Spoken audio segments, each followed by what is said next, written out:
മഴയാണ്, മഴക്കെടുതികളൊക്കെ റിപ്പോർട്ട് ചെയ്തുകൊണ്ട് തുടക്കത്തിൽ ഞാൻ പറയുന്ന പോലെ ശ്രദ്ധിക്കുക തന്നെ വേണം. ഓരോ ഇടങ്ങളിലെ ദൃശ്യങ്ങളൊക്കെ നിങ്ങൾ കണ്ടുകൊണ്ടിരിക്കുകയാണല്ലോ.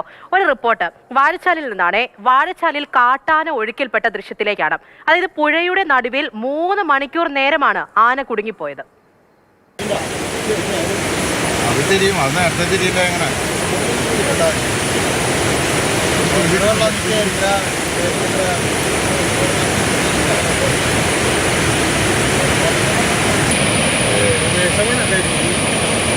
പോണേ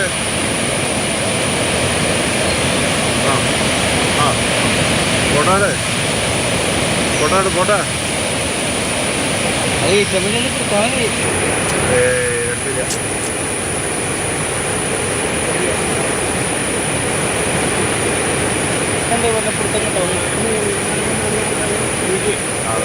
ഇതാണ് ആ ദൃശ്യങ്ങൾ. MS ലിഷോയുണ്ട്. ലിഷോയി, രാവിലെ മുതൽ ലിഷോയി ആയാൽ പോലും ഈ മഴയുമായി ബന്ധപ്പെട്ടുള്ള വിവരങ്ങൾ ഓരോ ഭാഗത്തു നിന്നും ഓരോരുത്തരും നൽകിക്കൊണ്ടിരിക്കുകയാണ് നമ്മൾ ഈ പ്രേക്ഷകർക്ക്. അതിനിടയിലാണ് ഇങ്ങനെ ഒരു ദൃശ്യം മുന്നിലേക്ക് വരുന്നത്. അതായത് ഒരു ആനയെ ഒഴുക്കിക്കൊണ്ടു പോകാൻ പോലും ശക്തമായ രീതിയിലുള്ള ഒഴുക്കാണ്. അത്രത്തോളം ഉണ്ട് മഴയുടെയും അതിൻ്റെ വിപത്തിൻ്റെയൊക്കെ കാഠിന്യം, അല്ലെ? ഇതിപ്പോൾ എങ്ങനെയാണൊന്ന് കരയിലേക്ക് എത്തിച്ചത്? അതായത് ചാലക്കുടിപ്പുഴയിൽ കഴിഞ്ഞ ദിവസങ്ങളിൽ പെയ്ത മഴയിൽ നല്ല കുത്തൊഴുക്കാണ്. അതിരപ്പള്ളി, വാഴച്ചാൽ വെള്ളച്ചാട്ടങ്ങളൊക്കെ നിറഞ്ഞൊഴുകുകയാണ്. അതിനോടൊപ്പം തന്നെ പെരിങ്ങൽകുത്തിൻ്റെ എല്ലാ സ്ലൂയിസ് വാൽവുകളും തുറന്നിട്ടിരിക്കുകയാണ്. അപ്പോൾ പെരിങ്ങൽകുത്ത് അണക്കെട്ടിൽ നിന്ന് ഉൾപ്പെടെ അധിക ജലം വന്നുകൊണ്ടിരിക്കുകയാണ്. അതുകൊണ്ട് തന്നെ വലിയ കുത്തൊഴുക്കാണ്. ആന വരെ ഒഴുകിപ്പോകുന്ന ഒരു ഒഴുക്ക് എന്നൊക്കെ നമ്മൾ പഴമക്കാരൊക്കെ പറയാറുണ്ട്. അങ്ങനെയുള്ള ഒരു ഒഴുക്ക് തന്നെയാണ് അവിടെ ഉള്ളത്. അപ്പോൾ അതിനിടയ്ക്കാണ് ഇന്ന് രാവിലെയാണ് ഈ സംഭവം ഉണ്ടാകുന്നത്. രാവിലെ ഒരു ആന, സാധാരണഗതിയിൽ ഈ അതിരപ്പള്ളി മേഖലയിലേക്കുള്ള കാട്ടാനകൾ സാധാരണഗതിയിൽ കാടിറങ്ങി നേരെ പുഴ കടന്ന് ഈ പ്ലാന്റേഷൻ മേഖലയിലേക്കും ജനവാസ മേഖലയിലേക്കും ഒക്കെ വരികയാണ് പതിവ്. അങ്ങനെ സാധാരണഗതിയിൽ എത്തിയതാണ് ഈ ആനയും. പക്ഷേ ഏകദേശം 11 മണിയോട് കൂടിയാണ് അവിടുത്തെ ഫോറസ്റ്റ് ഉദ്യോഗസ്ഥർ ഇങ്ങനെ ആന ഒഴുക്കിൽ അങ്ങോട്ടും ഇങ്ങോട്ടും കടക്കാൻ കഴിയാത്ത രീതിക്ക് സ്റ്റക്കായി നിൽക്കുന്നത് കാണുന്നത്.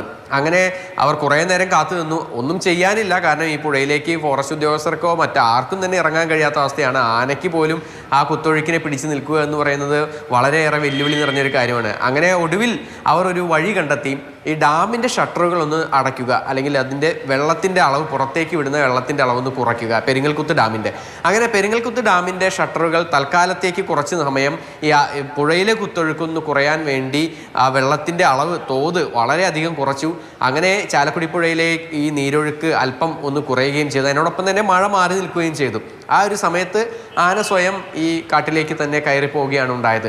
അല്ല, 1 വർഷം മുമ്പ്, 1.5 വർഷം മുൻപാണ്, കഴിഞ്ഞ ഒരു കുറച്ച് നാളുകൾക്ക് മുൻപാണ് മഞ്ഞക്കൊമ്പൻ എന്ന ആന ഈ ഇതിനേക്കാൾ വലിയ കുത്തൊഴുക്കിൻ്റെ ഇടയിൽ നടുകിൽ ഈ ചാലക്കുടി പുഴയുടെ തന്നെ നടുക്ക് പെട്ടുപോയതും ആ ആന പിന്നീട് ഒരു വിധത്തിലാണ് കാട് കയറിപ്പോയത്. ആന ഇപ്പോൾ ആ പരിസരത്തൊക്കെ തന്നെയുണ്ട്. ഇതിപ്പോൾ അടുത്ത ഒരു ആനയാണ് ഇപ്പോൾ ഇന്ന് ഈ പുഴയുടെ നടുക്ക് പെട്ടത്. അതെ ലിഷോ, ആനയ്ക്ക് പോലും ഒന്ന് കരകയറാൻ പറ്റാത്ത രീതിയിലുള്ള കുത്തൊഴുക്കാണ്. അപ്പോൾ ഇതൊക്കെ നമുക്കൊരു അറിയിപ്പ് കൂടിയാണല്ലേ. അപ്പോൾ മഴയൊക്കെ ഉണ്ട്, റെഡ് അലേർട്ട് ഒക്കെ പോലും നൽകിയിട്ടുണ്ട്. അതിതീവ്ര മഴയാണ്.